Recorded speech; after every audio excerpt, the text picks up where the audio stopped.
Hello, and welcome to the 134th episode of From Alpha to Omega. Today is Thursday, the 1st of October, 2020, and I'm your host, Tom O'Brien. This week, we have the third and final part of our Marx and Nature discussion with Kyle and Shane from General Intellect Unit. I have the new patrons Paul Stanaway, Todd, Tilo Wicklund, QTHQ, and Eric W. to thank. If you like extra Patreon-only episodes and live streams, access to the Emancipation Discord server, and the right to vote on the next reading group series, you can get all of this for only $5 a month. Okay, commie grift over, let's rejoin the discussion. So, Burkett's going to get into that question a little bit in chapter 13. But before that, we have chapter 12. So we have nature and capitalism's historical limits. So he says, this chapter locates nature and environmental crises in the context of Marx's analysis of capitalism's historical limits. These historical limits involve more than the tendencies towards overaccumulation and falling profitability of capital that were pointed out by Marx. They also encompass an overall crisis of capitalist relations as the historical culmination of the fundamental contradiction between production for profit and production for human needs. A contradiction that takes on many forms, including, but not solely, accumulation crises.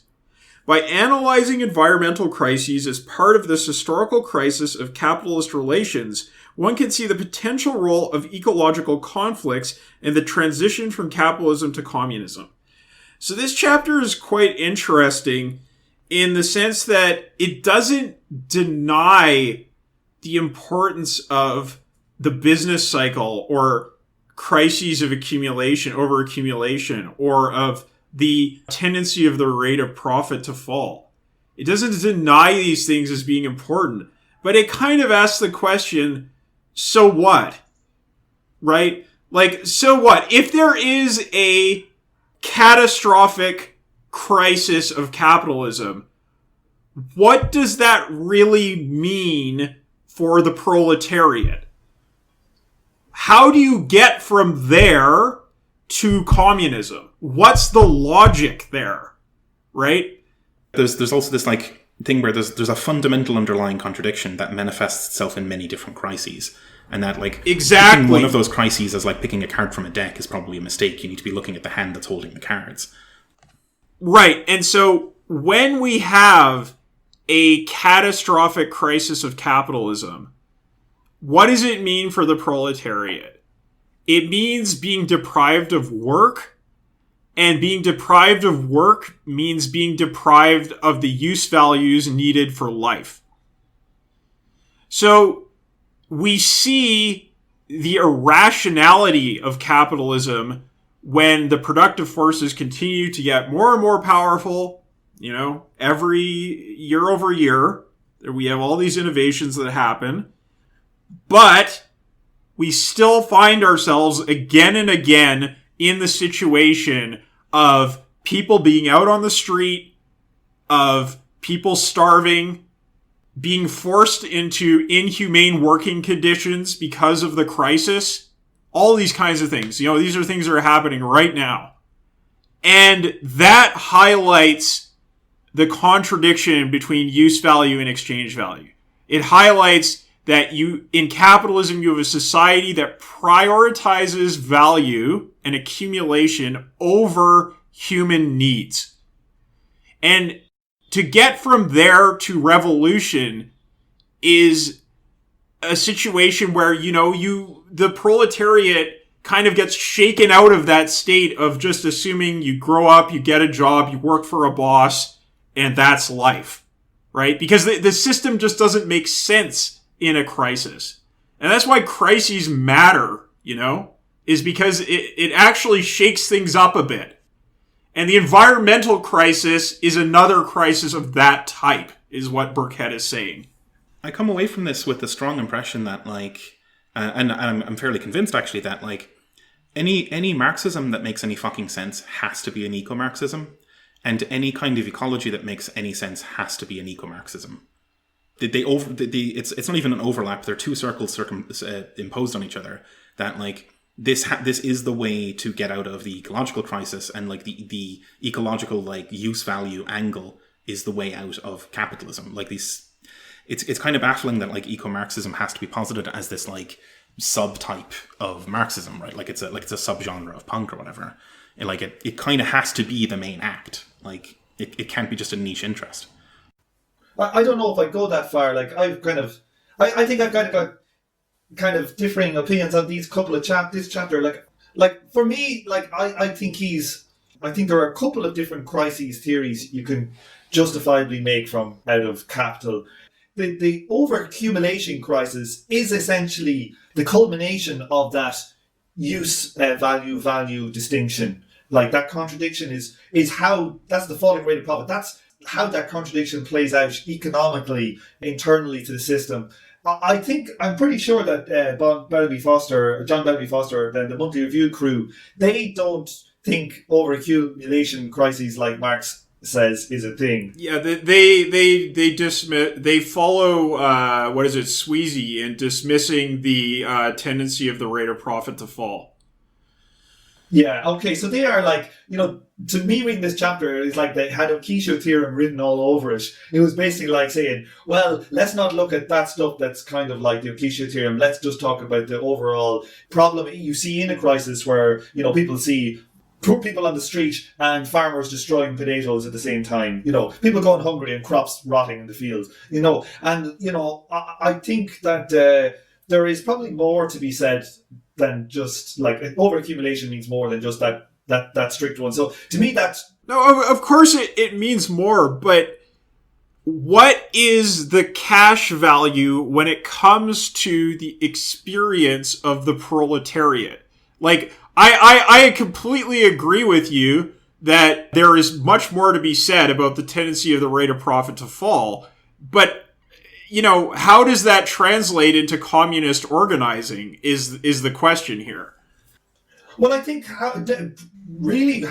for me, it's like where it really ties in is that if a system is not able to be productive, if the system is in crisis, that what like Marx says in the Communist Manifesto, that the social relations act as a fetter on production, where like I don't think you get that just from an individual crisis. You get that from like a large whole scale inability to get out of repeated profit related crises. But that's where you can have over decades the development of a different proletarian consciousness. Yeah. Because you see the repetition of crises. It's not an isolated incident. This is a thing that happens again and again. Or even a worsening, like for example, like a worsening and increasing, like if we look at those long-term global rate of profits going from fucking 50% down to like 6% or something, and we see what's happening now. I feel like they're shying away from overaccumulation. Like, but apart from that, like I think there are two. For me, like reading this, like the environmental one really jumps out. This is an obvious tension within use value, and that there really.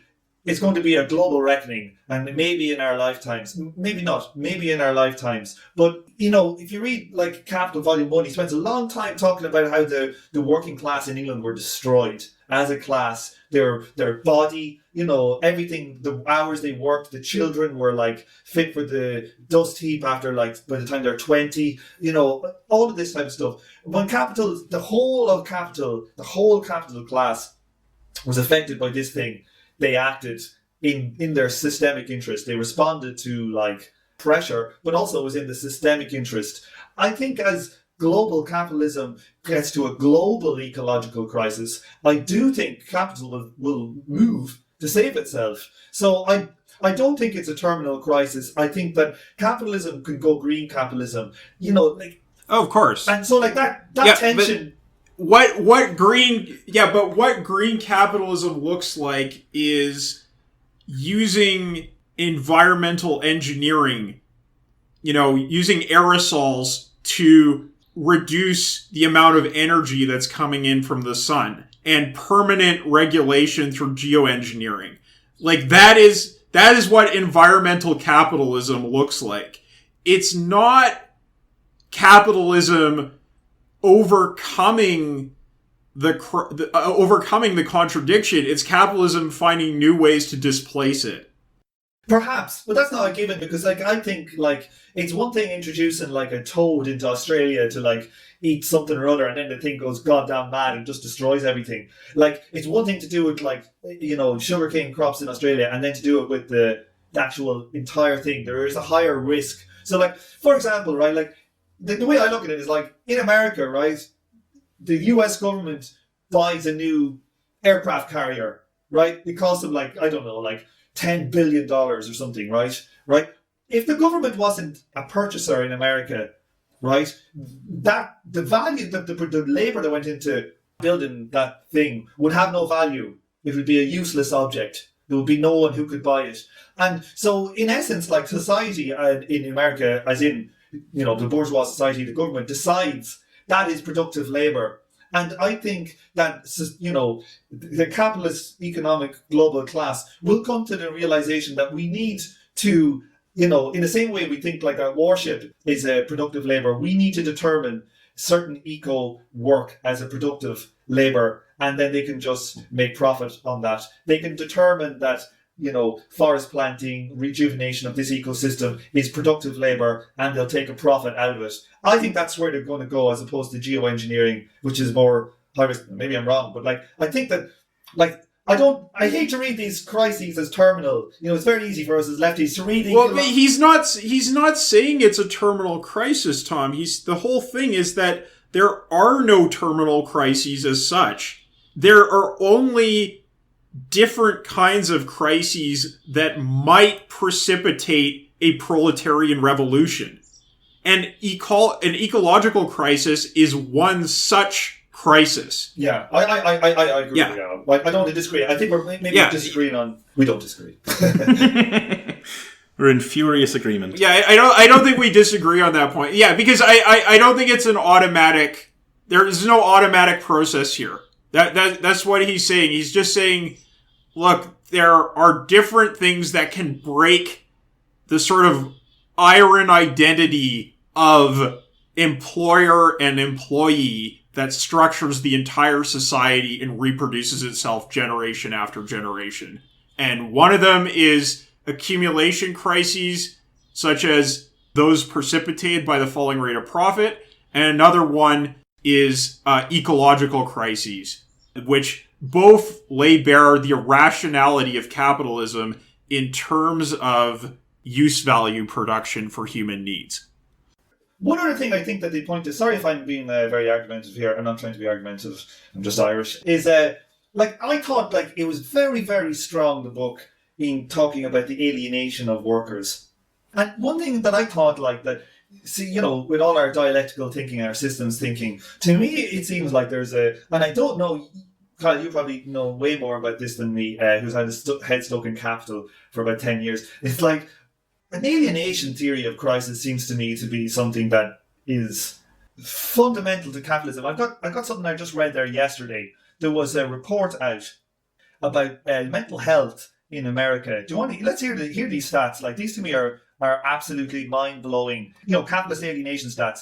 For Americans between 18 to 24 years old, so they were asked about, have you seriously considered killing yourself in the last month? Okay, so not like, oh, have you just said, oh, fuck this. It's like, have you seriously considered it, right?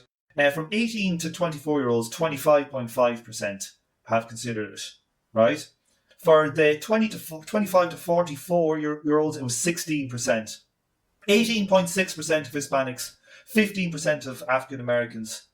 The two groups with the largest percentage who said yes, Americans with less than a high school degree and unpaid caregivers, both of whom have 30% or 1 in 3. A full 10% of the US population generally has seriously contemplated suicide in the month of June. Like, that is fucking staggering. Whoa. Yeah. Holy shit. Well, yeah, and this is because our mental health is obviously conditioned by the use values we can enjoy. Access to nature. Right? And right now, they're not good. You know, they're not good. And the social fabric. Literally, you know, the number of friends people have has gone down in America, like, by, I think, some crazy, like, 50% in the last, like, 50 years. Yeah. The number of people who like their neighbours and talk to them has gone down, like, by staggering amounts. Yeah.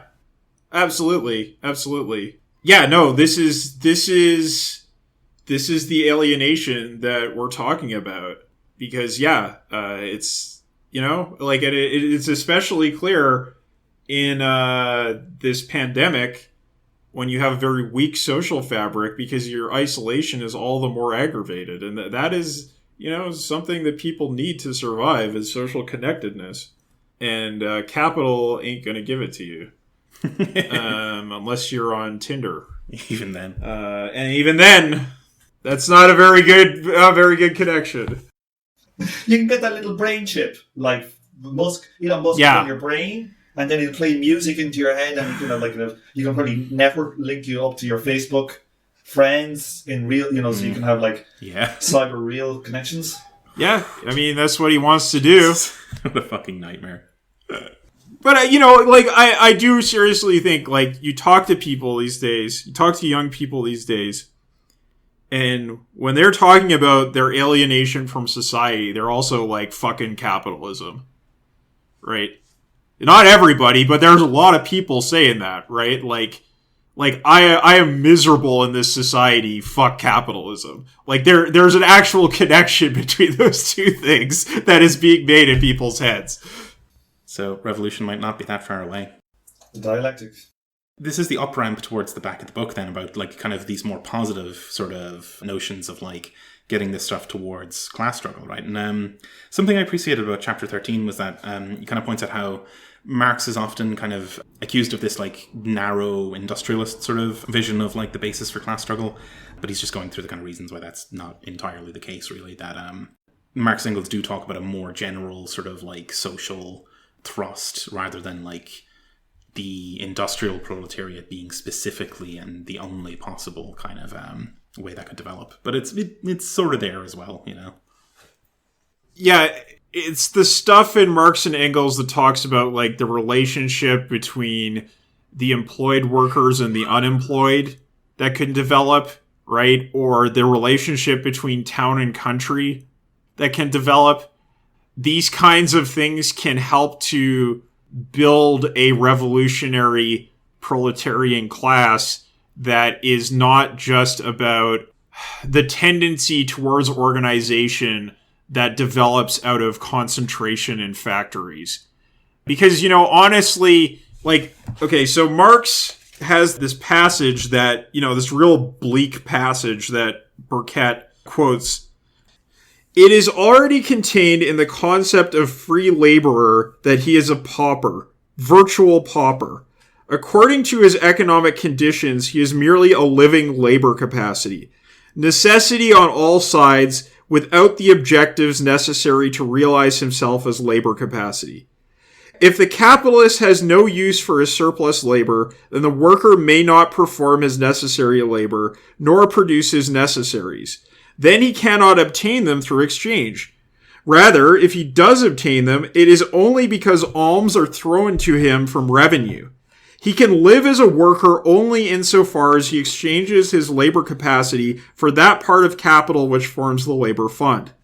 This exchange is tied to conditions which are accidental for him and indifferent to his organic presence. He is thus a virtual pauper.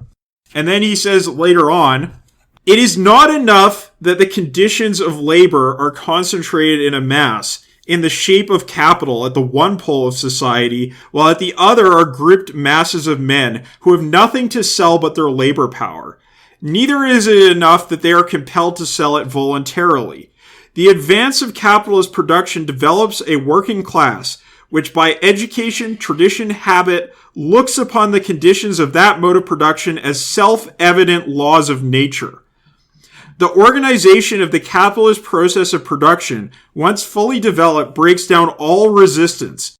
The constant generation of a relative surplus population keeps the law of supply and demand of labor, and therefore keeps wages in a rut that corresponds with the wants of capital. The dull compulsion of economic relations completes the subjection of the laborer to the capitalist. Direct force outside economic conditions is of course still used, but only exceptionally. In the ordinary run of things, the laborer can be left to the natural laws of production, i.e. to his dependence on capital, a dependence springing from and guaranteed in perpetuity by the conditions of production themselves. So this is Marx, and obviously you can tell it's Marx because the writing's so much better. It's incredibly depressing as a vision of the potential of the proletariat, and it's a vision that really corresponds to lived experience. We've all had those moments where we look around us and we say, "This is just all it fucking is." We're all just bound to the wage bill, and we're all brought up to think getting a job is the be-all and the be-all of life, right? The be-all and end-all of life. And this dynamic interacts with the system of labor unions, right? Where labor unions become economistic. And the organization that Marx and Engels valued out of the development of labor unions, because they didn't give a shit about wage increases. Like, that's the thing he makes clear in this chapter. They were not interested in the wage increases as the primary objective of labor unions. It was the organization of the working class into a set of organizations that actually manage their own production and manage society that they saw as a bridge towards a communist future. And if you have labor unions that are economistic and are constantly suppressing that organization and working towards simple wage gains, it has no real contradiction with this extremely bleak picture of capitalism that Marx is laying out here. And in that case, it's like, what hope is there for communism, right? Because if you can't put your faith in the unions coming out of concentration in industry, and this subjection to the wage bill is perpetual and natural under capitalism, how do you ever get from A to B? Even if there is a contradiction between exchange value and use value, we're so subjected to capital logic that we're just incapable of acting on it. Or the gap between reason and actuality is too vast. This is the Frankfurt School perspective, right? Is like, they're like, rationality has ceased to function in history. Like, all we have is this perverse rationality that reproduces this again and again forever. And so Burkett is trying to lay out some alternative reasons for why proletarian consciousness might arise and revolution might arise, other than just the development of unions in the factories. That point towards, the economistic design of these unions, just wage-raising unions, it reminds me of the discussion that you were having in your beer one. I think Shane is making the point of you need to have the correct metrics in System 4 that measure what you're actually trying to get towards, where, like, I think you were using the one about organising for rent strikes, and, like, the wrong type of metric would be how many people in our organisation, and the right metric is what's the level of evictions. And unions are basically optimised for wage increases, or say, how many of our members do we still have would not have been, like, made unemployed, versus overthrowing the government or overthrowing capitalism or whatever the fuck you want to say. How much organization of the economy are we actually doing? How many of our members are graduating to that level of competence that we actually have that, proletarian System 5 that is developing and functional in beer speak?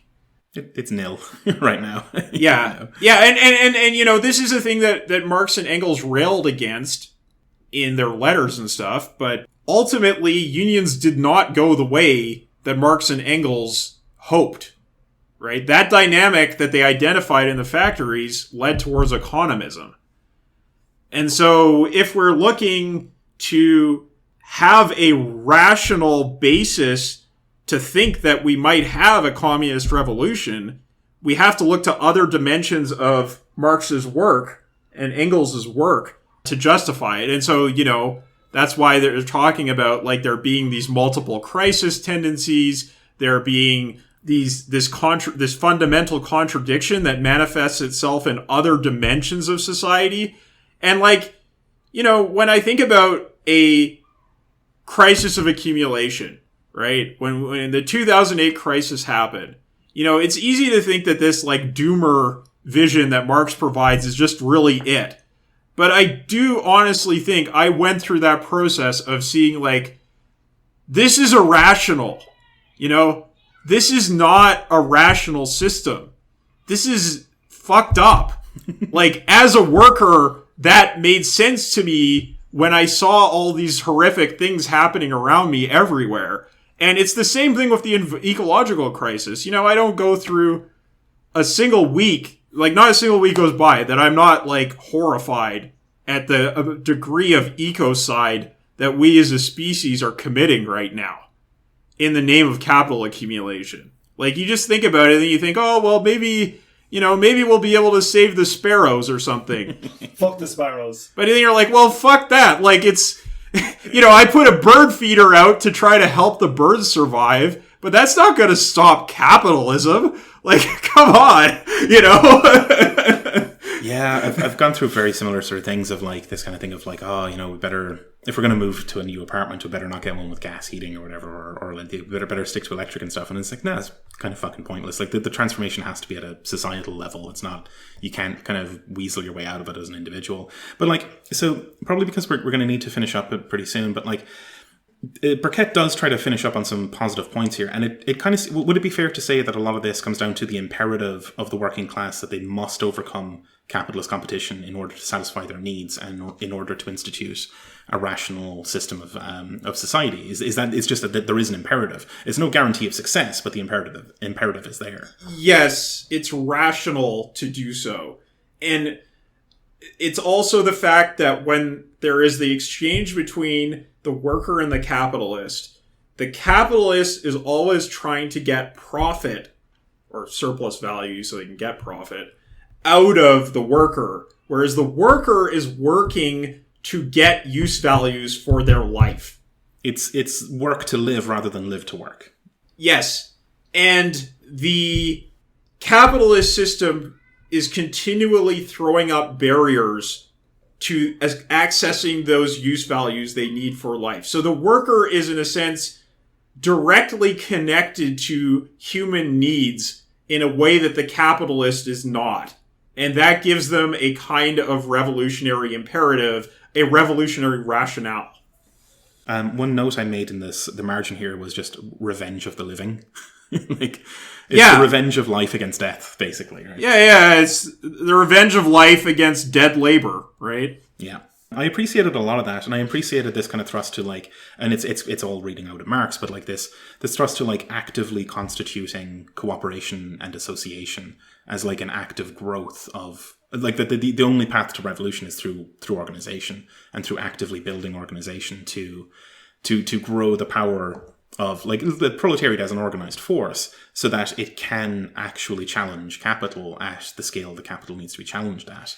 I don't know, it rhymes with a lot of the stuff that we've had on this show, right, as a project, that like you have to organize to a scale that like the proletariat as an agent, as a like honest god real like social agent, can grab the beast by the throat and strangle it until it dies and actually take over from it. But that's impossible if you don't organize, and that the thrust to organize is that you must live, right? Like that it is the access to use values and the imperative of life that kind of needs to overcome the dead-eyed repetition of dead labor. One thing I would say as well about the pessimism of that whole section as well is that like the fact that like that the proletariat of their organizations went one way and they went for the accommodation of capital essentially. When capital leads to the next mega crisis or whatever is coming, it is completely feasible that the socialist communist current that we're in, like that we are actually doing historical or bringing works to people so that they can learn these lessons. It's not like the bourgeois revolutions were successful the first time. They all got their asses kicked. Not at all. So much for the Ambrosian Republic. You know? But I think that's the case, right? That like we're learn like it is a learning process, and there's only been 1 or 2 generations of these things to learn from. And yeah, it's I guess that's maybe also for me a kind of imperative to kind of let the mid-century unionist stuff go, right? Like to mourn the dead and move on, right? That like this was a thing we could learn from, but it's imperative to not simply resuscitate it and keep it moving and keep it on its legs. But yeah, the point is well taken. Like this, it's not that there's nothing to learn from the previous things, but maybe we also learn the mistakes, right? That like. Because I think maybe that War Games quote I had earlier, like that it's a strange game and the only winning move is to not play, is kind of the imperative there. That like playing the game by the enemy's rules within their framework is always a losing strategy. You have to be building a parallel game and playing that instead, and then just slay the motherfuckers who designed the game that you were playing. That there has to be a refusal, and like the Union stuff didn't often have that character of refusal. Like refusal to play by the logic and refusal to kind of do its thing within their framework. It became a kind of system of being like essentially outsourced HR firms for capitalist like nation building. It's not to say Marx's observations were completely unfounded. They just lost to the economistic ones. Yeah. And again, it's that thing where, Esri's been saying, like, well, we need to use analytical Marxism to look at what are the situations in which it is not only long-term rational for the proletariat to act on these imperatives, but short-term or medium-term rational for them to do that. And because that gets at the core questions of why does economism win, right? There's a good quote here, like from Marx and Engels, about what are the role of unions. I thought this stuff was really important and strong. It is necessary that our aims should be thus comprehensive to include every form of working class activity. To have made them of a special character would have been to adapt them to the needs of one section. The association does not dictate the form of political movements. It only requires a pledge as to their end.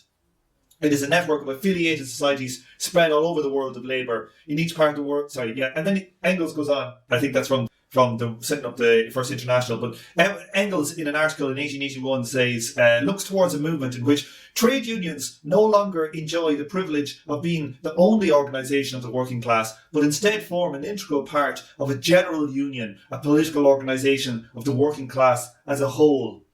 Mm-hmm. I think that's pretty strong stuff. That's good. I love that stuff. Exactly. The cooperative commonwealth. And that's where Burkett says, and we can see ecological movements based on this use value imperative being a part of that whole organization. Yeah. Absolutely. The top level organization of the proletariat, right? And like it's thrusting towards this kind of human nature fusion of like rational kind of planning of our activities, so that instead of having our social activities be validated ex post by market relations, we validate them beforehand and like do things that make any fucking sense at all, and integrate concern for ecological concerns and all sorts of other concerns into the process of constructing our own lives, rather than following the sort of blind idiot fiddle player in the void that is the value form and just dancing into oblivion. Right. So in chapter 14, Nature and Associated Production, Burkett is doing something quite similar to what he did in section 1 of the book, where he is essentially laying out analytical criteria for taking Marx seriously, or taking Marxian communism seriously as a ecologically viable form of social interaction, and then explaining how Marxian communism does not violate these criteria. So what he's essentially trying to sidestep is the question of socialist planning, right? He's saying, I'm not concerned here about whether Marxian communism is strictly feasible in its particulars, but whether it is conceivable as ecologically sound.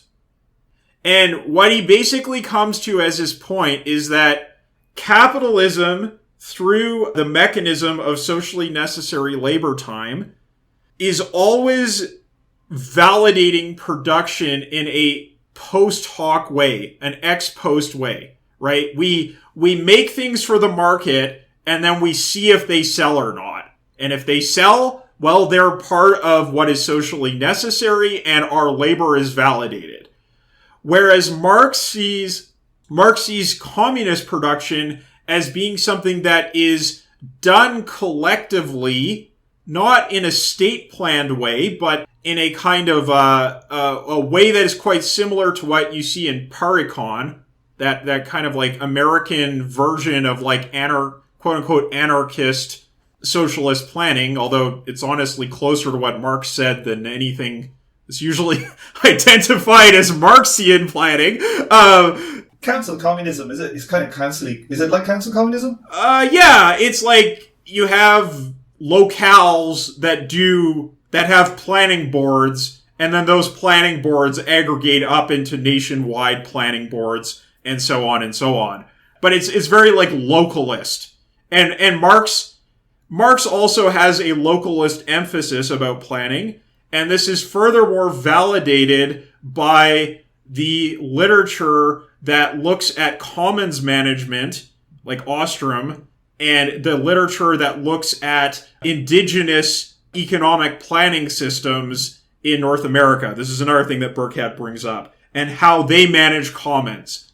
And what it shows is that there is a value to the producers being close to the land and being close to the resources that they are managing in terms of improving values and efficacy of stewardship. And that distinguishes the form of production from common state management, where you have state bureaucrats who are separated from the conditions of production and are just sort of setting down general rules, but they don't have that connection that encourages values of stewardship. So that's a justification for localism. So yeah, we're talking about localist production, and the other point is ex-ante production, which is to say the collective rationality of the producers and their democratic decision-making is what determines what is socially necessary and what is produced. So the idea is that by using their reason, they are able to integrate ecological rationality into production because they are the stewards of the very land and resources that they are working on.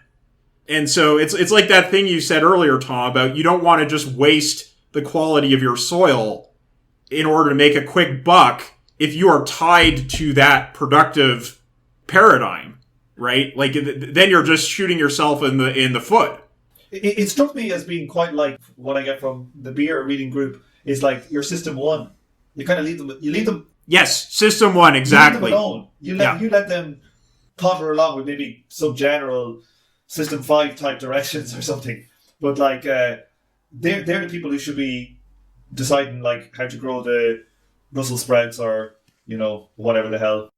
But yeah, you're right that this feels very much of a piece with the sort of Beerian Marxoid sort of stuff we've always been gabbing about, right? Like this is kind of right up our alley, and I kind of like this chapter quite a bit for that. And I like them like going through and be like, hey, look, all of this shit is in Marx. Like it's fine, it's right there, it's in the text. We're fine, right? Yeah, and the reason why I specifically say that the Paracon is close to what Marx is saying is because it does involve that ex-ante planning. You set out your needs in advance, and then there is a resolution mechanism by which they're validated. And that distinguishes it from... Burkett brings up Alec Nove here, who is a market socialist of a kind, or Cockshot, right, who is saying ex-ante planning and means of production, ex-post validation of consumer goods is the system that he proposes, right? So the associated producers are going to democratically plan out their general production imperatives, and accordingly, the means of production will be produced according to like that rationale.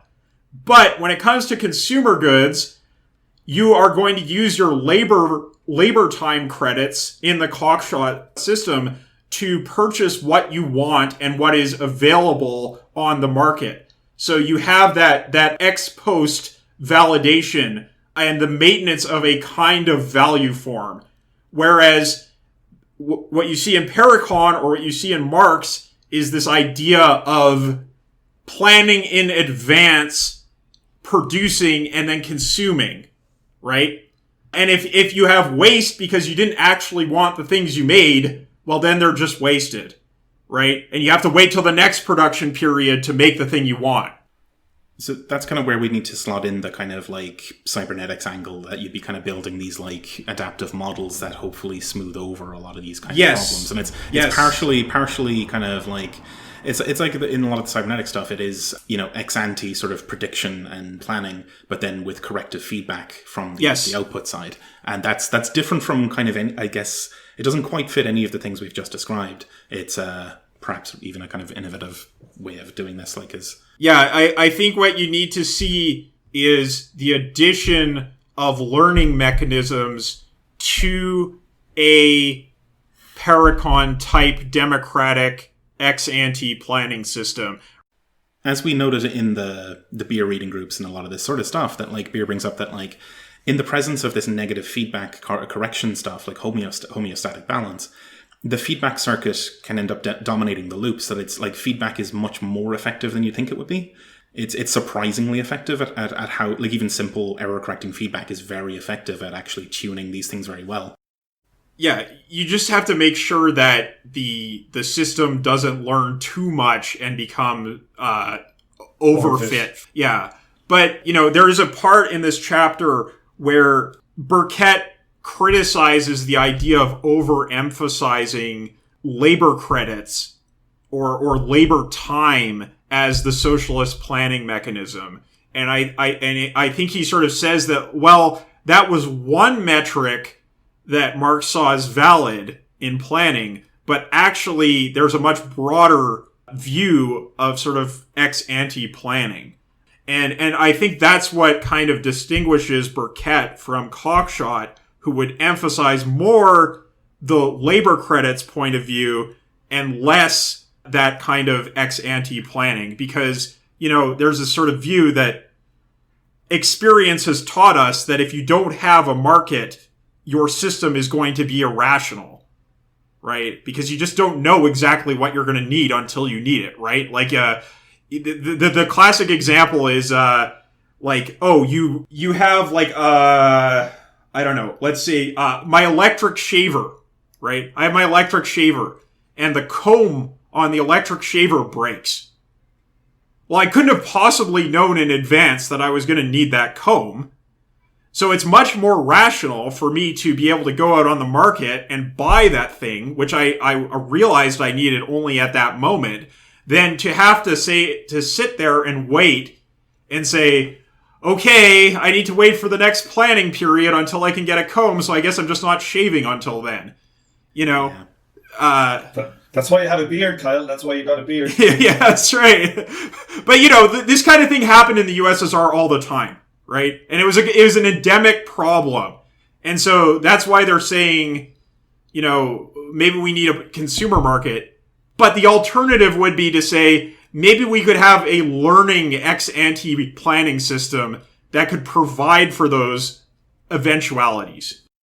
With some stocks and like minor surplus, and then you can kind of like just adjust your production downwards to meet the surplus you already have and stuff. So you could have a couple of those things lying around on a shelf in a back room somewhere. And that's what Marx said, right? Is you need to have a relative overproduction in order to take account for those things. But, like, you know, when you look at, you know, the law of large numbers, though, Kyle, even for weird things like the part in your shaver, yeah, like, you know, I used to work for Nectar in England that had like billions of transactions, you know, of every single commodity you could imagine in like a basically the equivalent of Walmart or Tesco's. And you can just predict. You can predict exactly what you're going to need from everything. Like the amount of individual planning that the person needs to do should be just really absorbed by systems like System 1s and things like that who just know what's needed. That's the way I look at it, And that Parikon probably, or maybe sometimes Marx might go too much into the nitty gritty that like we can let things to work on their own steam. Yeah, and that's kind of what we've learned from the examples given in People's Republic of Walmart, right? That there are learning systems that can actually smooth over these problems.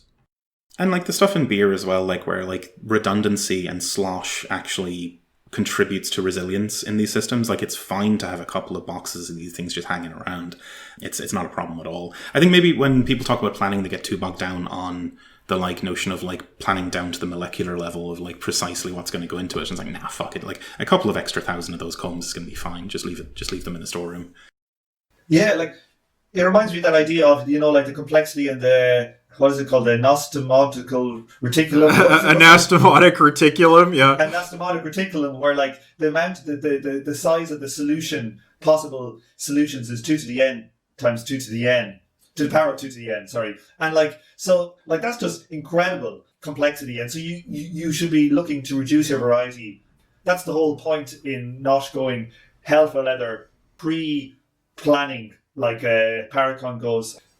Well, it's like the system needs to suggest the basket of goods which you would choose from, as opposed to just, having every possible production under the sun. And you have to do a lot of repeated work of ranking things every single time you go through a planning period. The system needs to help you labor save in that regard. Yeah, so that's pretty much the book, right?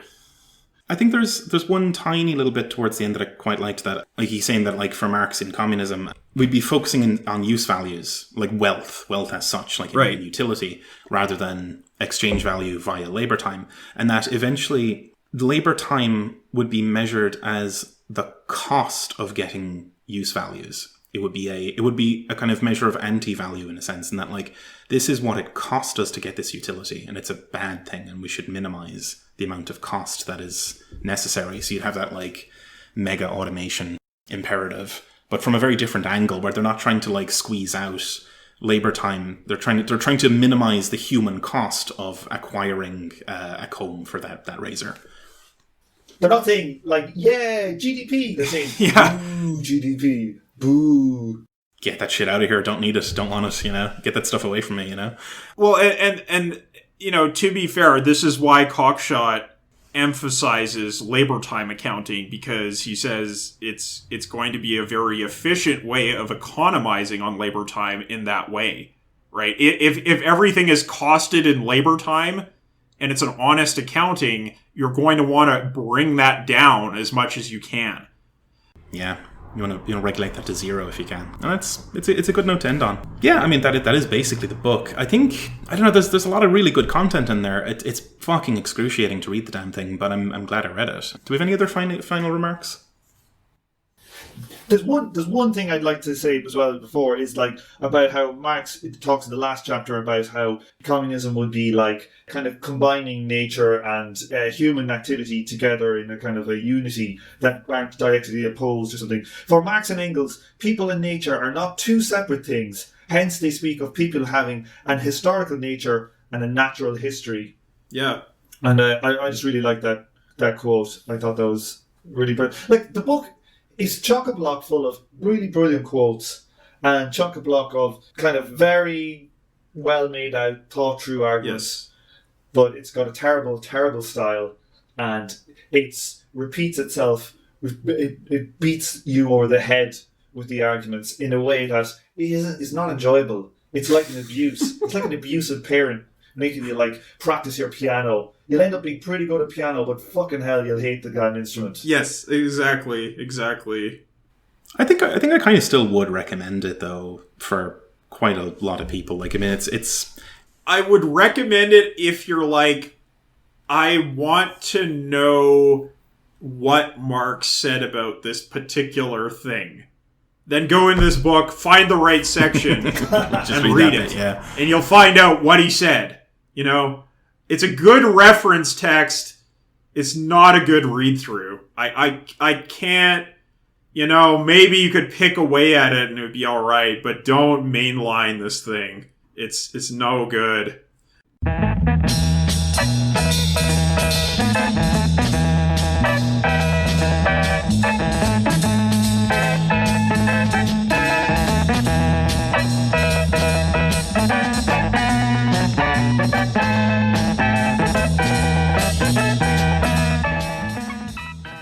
On this episode, you heard the theme tune The Order of the Pharaonic Jesters and Night of the Purple Moon by Sun Ra and his orchestra. Thank you for listening, and please join me for the next episode of From Alpha to Omega. This show is a member of the Emancipation Network, a Marxist podcast and research collective. Make sure to check out our network sister podcasts, General Intellect Unit, Jumpsuit Utopia, Mortal Science, and Swampside Chats.